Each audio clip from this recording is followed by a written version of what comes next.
지금 차 이렇게 국민의 불안하고 운행 정지할 거 없고요. 국산차든 수입차든 6만에서 7만 된 차는 무조건 저기 청소해라. 안녕하세요. S9 모터스 대표 배성구입니다. 인트로 영상 보셨죠? 네, 최근에 BMW 화재 사건 청문회가 있었는데요. 박병일 명장님께서 명쾌하게 BMW 화재 사건에 대해서 설명을 해주셨는데, 가장 포인트가 BMW 차량 화재 사건은 흡기 클리닝을 하면 예방할 수 있다, 이 말이 가장 인상 깊었습니다. 네, 맞습니다. 제가 BMW 화재 사건을 다룬 내용 중에 흡기 클리닝을 하시게 될 경우에 BMW 화재를 예방할 수 있다고 말씀드렸었는데, 이 부분이 한 번 더 검증된 상황이 됐었고, 6년 전부터 흡기 클리닝에 대해서 중요하다고 제가 항상 누누이 말씀드렸는데, 이번에 이 BMW 화재 사건으로 BMW 관리 중에 흡기 클리닝이 중요하다는 걸 이번에 더 한번 상기시켜 드렸습니다. 네, 그래서 자세한 건 BMW 화재편을 보시면 제가 설명드린 BMW 화재 원인에 대해서 알 수 있을 것 같습니다. S9 워킹 매니저로 예약을 잡아볼까요? 작업 예약 입력을 누르고, 신규 고객이면 신규 버튼을 누르고 고객의 성함과 핸드폰 번호를 작성합니다. 작업자와 작업 장소를 선택하고 예약 방문 시간을 작성 후 예약 작업 내용을 클릭. 예상 소요 시간이 자동으로 설정됩니다. 차종과 유종을 설정하고 고객별 필요한 예약 메모를 작성 후 등록 완료. 작업 일정을 확인할 수 있는 기능으로는 오늘의 작업 일정, 월별, 일별로 볼 수 있는 캘린더, 그리고 작업 장소와 시간에 따른 타임라인을 통해 쉽고 편한 S9 워킹 매니저를 사용해보세요. 네, 오늘 주제로 넘어간다면, 저번 주에는 약품식 클리닝, 그러니까 DPF 약품식 클리닝에 대해서 설명을 드렸고, 오늘은 DPF 탈거식 클리닝에 대해서 설명드리도록 하겠습니다. DPF의 원리와 DPF의 구동 방법, 그리고 DPF에 대한 구조에 대해서는 제가 전 시간에 다뤘고, 오늘은 이제 DPF 내부에 대해서 잠깐 설명을 드리고, 그 다음에 DPF 탈거식 클리닝은 어떤 원리로 진행이 되고, 그 다음에 DPF 탈거식으로도 안 되는 DPF는 어떤 상태에 있을 때 안 되는지에 대해서 설명을 드려서 마무리를 지으려고 합니다. DPF 내부 구조는 제가 정말 비유 편하게 설명을 드리면 에어클리너라고 보시면 돼요. 또는 향균 필터. 네, 공기가 들어오면 한번 필터링 돼서 깨끗한 공기를 보낸다라는 개념으로 배기가스에 있는 PM을 한번 걸러낸 다음에 상대적으로 깨끗한 배기가스를 배출시키는 게 DPF의 가장 중요한 역할이고요. DPF 구조는 필터처럼 해서 안에 셀로 이렇게 사진과 보시다시피 막혀서 그 막힌 부분에 PM이 쌓이게 되는 구조입니다. 그래서 DPF는 PM이 쌓이면 그게 어느 정도 일정 주기가 되면 자동적으로 재생이 되고, 그 재생을 반복하다 보면 이 내부에 재가 생기는데 그걸 애쉬라고 합니다. 그 애쉬가 쌓임으로써 나중에는 그 애쉬와 PM이 막혀서 DPF가 고장나는, 또는 DPF가 교환해야 될 상황이 생기는 거죠. 그래서 탈거식 방법은 보통은 이제 고장 코드가 생겼거나 혹은 DPF가 막혔을 때 주로 하게 되고요. 또는 10만 킬로 이상 탔을 때 관리 차원에서 하기도 합니다. 약품식은 눈에 얘기했지만 2만 킬로나 막히기 전, 또는 애쉬가 생기기 전에 하는 거고요. 얘는 그 때를 놓쳤을 때 어느 정도 10만 킬로 이상 탔을 때 관리하는 게 탈거식으로 관리한다 보시면 됩니다. 작업은 약품식보다 훨씬 월등히 효과가 좋고요. 단점이라고 말씀드리면 작업이 좀 까다로운 게 문제입니다. 그 이유는 이제 배기 쪽에 DPF가 달려 있다 보니까 열에 항상 노출되어 있는 부품들은 볼트가 부러진다거나 아니면 나사산이 마모가 된다든지, 이런 좀 작업에 대한 변수가 엄청 많아요. 그래서 사전에 DPF를 탈거한다 했을 때 그런 부분에 대해서 꼭 유의를 하셔야 되고, 그런 부분이 생기는 부분에 대해서는 어느 정도 이해를 하시고 작업을 해야 된다는 단점이 있습니다. 그렇기 때문에 DPF 탈거식에 대해 설명을 드린다면, DPF 전용 세척 약품이 있습니다. 그 약품을 DPF에 충분하게 잠길 때까지 넣고 한 2시간에서 4시간 정도 이제 불리는 작업을 해요. 그리고 효과가 더 좋은 건 이제 끓는 물이나 뜨거운 물로 끓이죠. 그렇기 때문에 기본적으로 DPF 탈거식은 시간이 많이 걸려요. 소트와 애쉬가 쌓인 DPF는 1차적으로 약품을 불린 다음에 장비로 연결을 해요. 자, 그럼 여기 장비의 원리는 간단해요.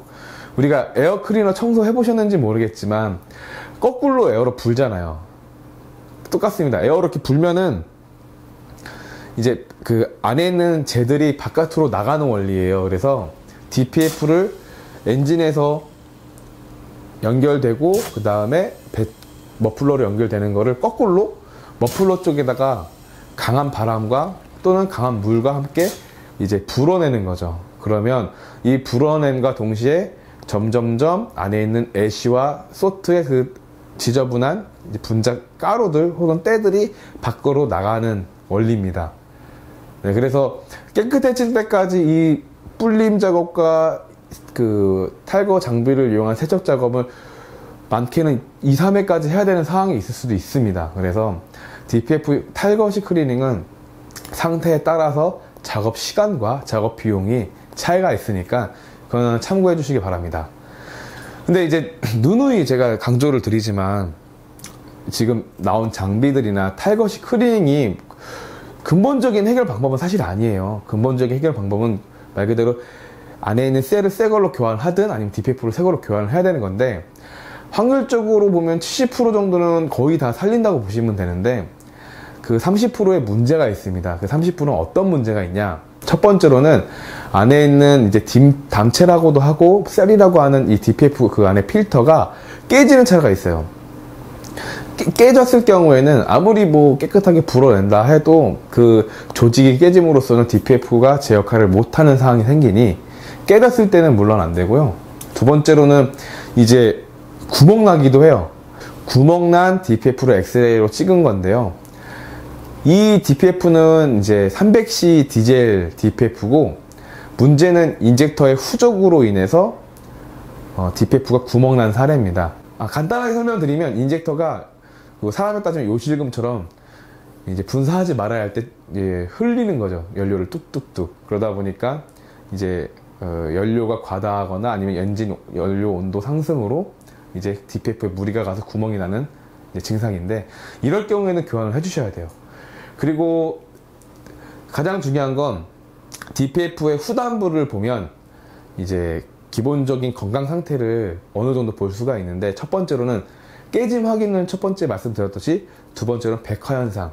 이것 또한 DPF가 안에가 어느 정도 열에 의한 변형이 났다 이렇게 보시면 되는 부분이 있고 마지막으로는 요즘 빈번하게 발생되는 것 중에 하나가 이건 가장 기본이에요. DPF는 PM을 다 흡수한댔죠. 거의 99%를 다 흡수를 하는데 DPF가 흡수하고 나서 그러면 후단부는 그 카본이 없어야 돼요. DPF의 PM을 다 흡수하면 후단부는 깨끗해야 되거든요. 막혀더라도.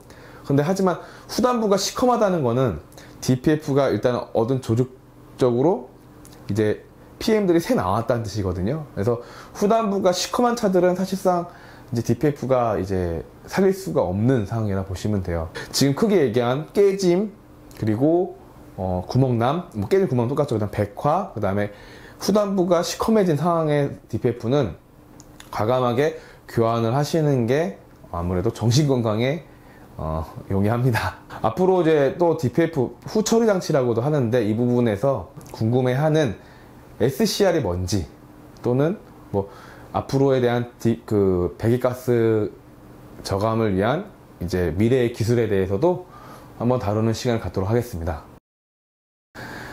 질문과 답변을 하는 시간입니다. 네, 오늘 요 근래에 좀 저희 그 채널에 조회수가 많이 올라와서 다양한 댓글이 있는데요.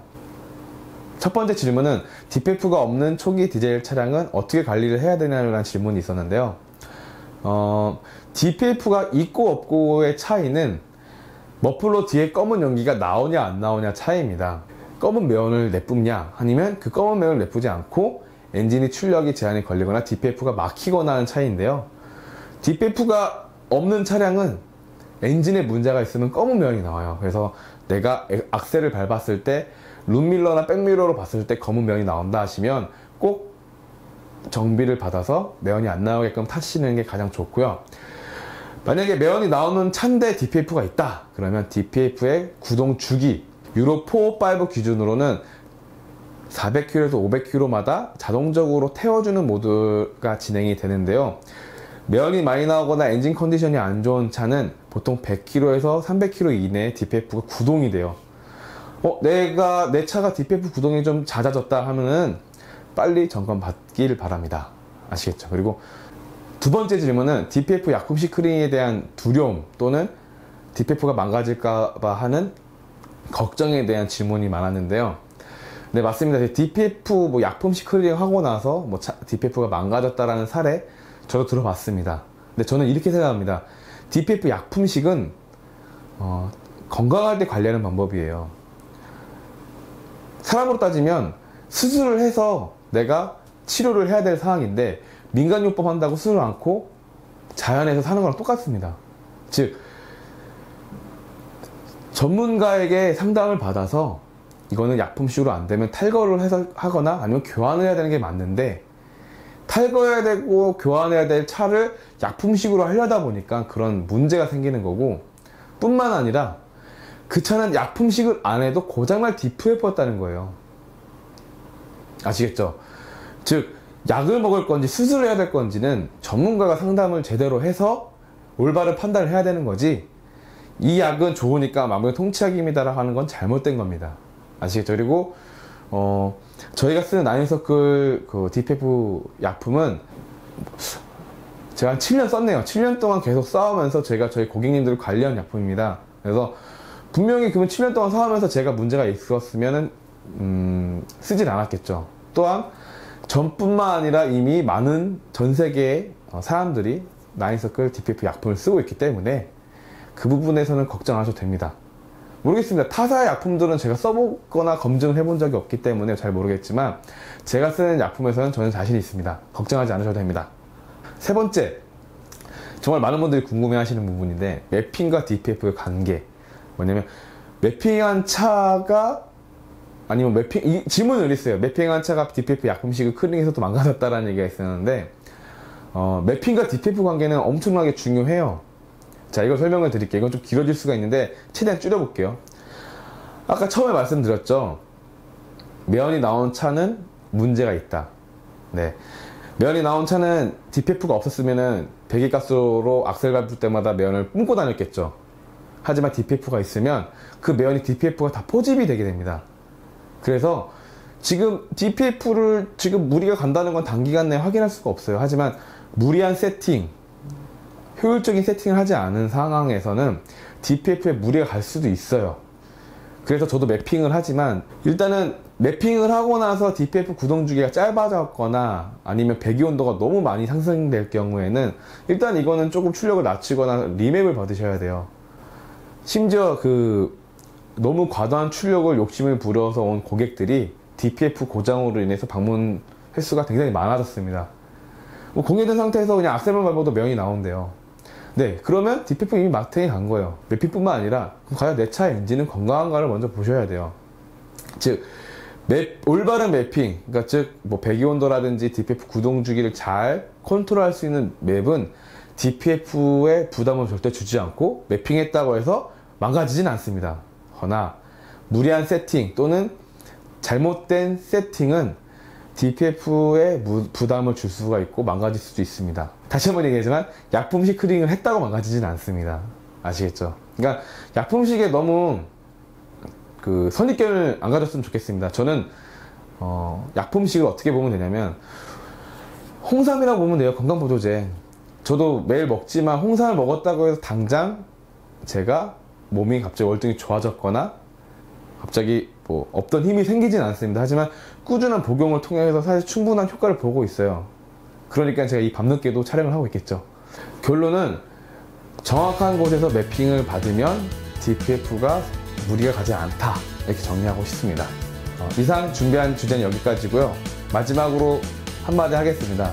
좋아요와 구독하기 꼭 부탁드리겠습니다.